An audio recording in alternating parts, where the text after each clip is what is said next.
Hello friends, स्वागत है आपका एक बार फिर से आपके अपने लीगल चैनल सोच में प्रहार में। मैं हूं एडवोकेट सनी शर्मा।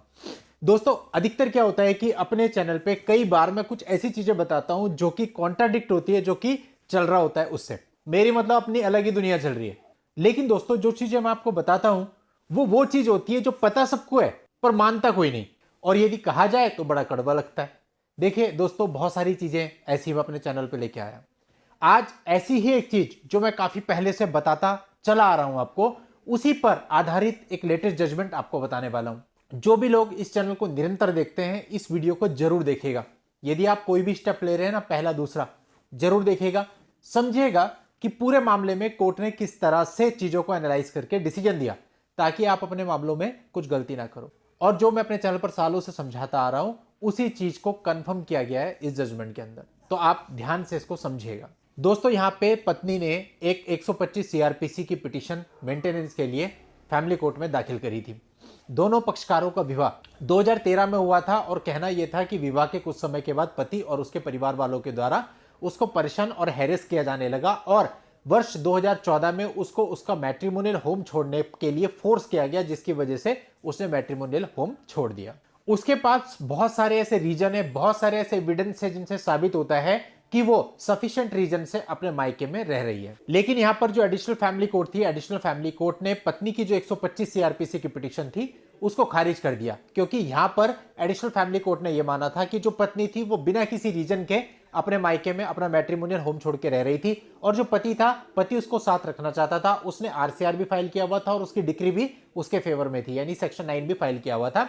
और फैमिली कोर्ट ने पत्नी की 125 सीआरपीसी की जो पिटीशन थी उसको डिसमिस कर दिया। अब इस ऑर्डर के अगेंस्ट जो पत्नी थी वो हाई कोर्ट में आई थी। अब हाई कोर्ट में पत्नी की तरफ के जो वकील साहब थे, उन्होंने कोर्ट को यह बताया कि वाइफ के पास सफिशिएंट एविडेंस थे सारी चीजों को साबित करने के लिए, लेकिन जो कोर्ट ने उसके एविडेंस को सही प्रकार से आकलन नहीं किया, सही प्रकार से नहीं देखा, और की पिटीशन को डिसमिस कर दिया। जबकि उसके पास जो एविडेंस था वो साबित भी करते थे कि उसके पास अलग रहने के सफिशिएंट रीजन, सफिशिएंट ग्राउंड्स हैं, और उसके पास कोई सोर्स ऑफ अर्निंग भी नहीं है, और हस्बैंड के पास केवल आरसीआर की डिग्री होना, यानी सेक्शन 9 की डिग्री होना, उसको मेंटेनेंस से वंचित नहीं कर सकता है। ये उन्होंने बताया कोर्ट को।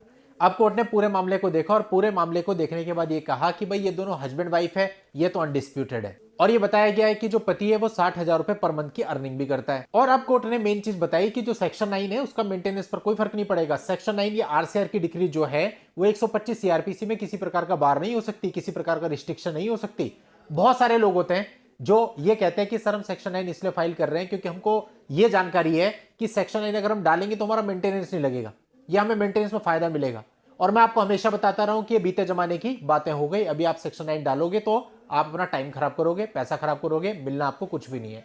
यहां सेक्शन 9 की डिग्री बंदा लेकर के बैठा है, कोर्ट कह रही है कि भाई इससे 125 सीआरपीसी पर कोई फर्क नहीं पड़ेगा अगर आपके पास आरसीआर की डिग्री है। यही चीज एग्जैक्टली मैंने बहुत पहले से आपको समझाने की भी कोशिश करी है कि आज समय बदल चुका है। और साथ ही कोर्ट ने यह भी कहा कि आरसीआर की डिग्री होने के बेस पे मेंटेनेंस को रद्द कर देना बहुत ही हार्श ऑर्डर कहा जाएगा। और यह माना कि फैमिली कोर्ट जो है, फैमिली कोर्ट ने यहां पर एरर की है जजमेंट देने में। केवल यह मानकर कि पत्नी बिना किसी कारण रह रही है, उसकी पिटीशन को डिसमिस कर दिया गया। तो यहां पर जो हाई कोर्ट थी उसने फैमिली कोर्ट के ऑर्डर को सेट असाइड कर दिया। मैटर जो है वापस फैमिली कोर्ट को भेज दिया कि भैया दोबारा से सुनो लॉ के अकॉर्डिंग। अब दोस्तों देखिए, ये तो हो गया ये मामला। अब आप नॉर्मली देखिए कि पहले तो फैमिली कोर्ट कभी 125 सीआरपीसी की पिटीशन आज के समय पे डिसमिस करता नहीं। कभी कभार कोई एक रेयर मामला आ जाता है, हजारों में एक ऐसा, जहां ऐसा होता है, तो पार्टी हाई कोर्ट में जाती है, वहां से रिलीफ ले लेती है, और हाई कोर्ट फिर डायरेक्शन दे देता है फैमिली कोर्ट को। तो फैमिली कोर्ट क्या करेगा, ऑब्वियसली अब अपने डिसीजन को चेंज करेगा और उसके अकॉर्डिंग चलेगा, कुछ ना कुछ मेंटेनेंस बांधेगा। तो इसी वजह से फैमिली कोर्ट के ऊपर भी कहीं ना कहीं प्रेशर होता है, और आज के समय पे लगभग मेंटेनेंस हर केस में बन रहा है। ये उसका बहुत बड़ा रीजन है। तो आज के समय पे जो लॉ है और जो प्रैक्टिस है, दोनों ही चीजें आपको पता होनी चाहिए, तभी आप अपने मामले में अच्छे तरीके से चल सकेंगे।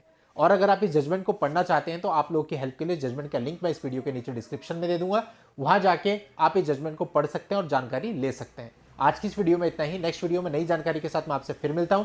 तब तक के लिए goodbye and thank you for watching. Take care.